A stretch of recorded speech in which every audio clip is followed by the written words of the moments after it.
কালীঘাটে মুখ্যমন্ত্রীর বাড়িতে জুনিয়র ডাক্তারদের সঙ্গে বৈঠক শেষ হয়েছে। প্রায় 2 ঘন্টা ধরে বৈঠক হয় এবং বৈঠক সদার্থক হয়েছে বলেই জানা যাচ্ছে। তবে বৈঠকে সিপি বিনীত গোয়েলের পদত্যাগের দাবিতে অনড় রয়েছেন জুনিয়র চিকিৎসকদের একাংশ, এমনটাই জানা যাচ্ছে।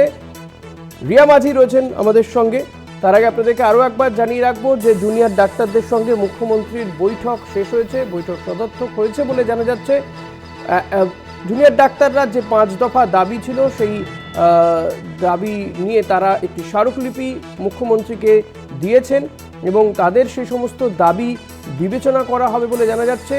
পাশাপাশি কালীঘাটের বৈঠকে বিনীত গোয়েলের অপসারণ দাবি করা হয়েছে। কলকাতা পুলিশ কমিশনারের পদ থেকে বিনীত গোয়েলকে সরাতে হবে, এই দাবিতে অনড় রয়েছেন জুনিয়র চিকিৎসকদের একাংশ সূত্র মারফত, এমনটাই জানা যাচ্ছে। চিকিৎসকদের যে 5 দফা দাবি ছিল তাতে অন্যতম দাবি হচ্ছে যে নির্যাতিতার বিচার চাই, হাসপাতালগুলোতে নিরাপত্তা সুনিশ্চিত করতে হবে।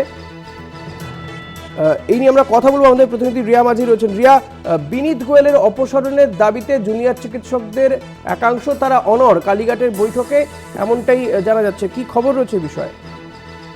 একদমই ঋষি, দেখো এখনো অবধি কিন্তু এই যে বৈঠক, সেই বৈঠক অনেকক্ষণ আগেই শেষ হয়েছে বলে এমনটাই কিন্তু আমরা সূত্র মারফত জানতে পেরেছি, যেখান থেকে মুখ্যমন্ত্রী মমতা বন্দ্যোপাধ্যায় তিনি উঠে গিয়েছেন বৈঠক থেকে বলে বেশ কয়েক ঘন্টা আগে এটা হয়ে গিয়েছে বলে এমনটাই জানতে পেরেছি, এবং বৈঠক প্রায় 2 থেকে 2.5 ঘন্টা মতো চলেছে বলে এমনটাও জানা গিয়েছে। কিন্তু সেই জায়গা থেকে দাঁড়িয়ে এখনো লেনদি হচ্ছে এবং এখনো জুনিয়র ডাক্তাররা ভিতরে রয়েছে।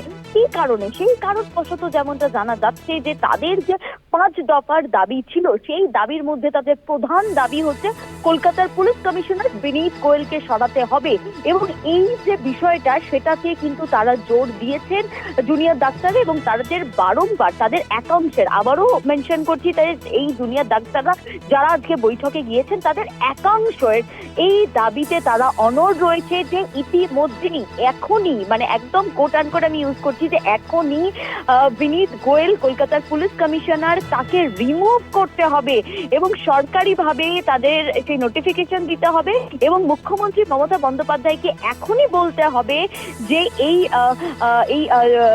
কমিশনারকে, অর্থাৎ পুলিশ কমিশনারকে তিনি সরিয়ে দিয়েছেন, বা কোনো আশ্বাস নয়, আর কোনো আশ্বাস নয়, এবার একদম অফিসিয়ালি জানাতে হবে যে কলকাতার পুলিশ কমিশনার সরে গেল, তবেই কিন্তু তারা কাজে যোগ দেবে বা এই যেটা আন্দোলন চলছে সেই আন্দোলন থেকে তারা উঠবেন। যতক্ষণ না বিনীত গোয়েলকে সরানো হচ্ছে ততক্ষণ কিন্তু এই আন্দোলনে তারা অনড় থাকবে, এবং তাদের যে এই 5 দফার দাবি, সেই দাবির মধ্যে অনেক দাবি কিন্তু মেনে নিয়েছে সরকার, এবং তাদের যে মূল দাবি এই মুহূর্তে যেটা নিয়ে ক্যাসল চলছে সেটা হচ্ছে যে এই বিনীত গোয়েলকে সরাতে হবে, অর্থাৎ রিমুভ করাতে হবে। এই দাবিটা অনড় রয়েছে জুনিয়র ডাক্তারদের একাংশ। অন্যদিকে রাজ্য সরকারকে বলা হচ্ছে যে তারা যাতে সরকারিভাবে তাকে সরিয়ে দেয় এবং এখান থেকে একদম রিমুভ করে দেয়, সেই বিষয়টা কিন্তু এখনই তাদেরকে জানাতে হবে, তবেই কিন্তু তারা এই কাজে ফিরবেন বলে এমনটাই কিন্তু এই বিষয়টা নিয়ে ইতিমধ্যে কিন্তু টানাপোড়েন চলছে। ধন্যবাদ রিয়া।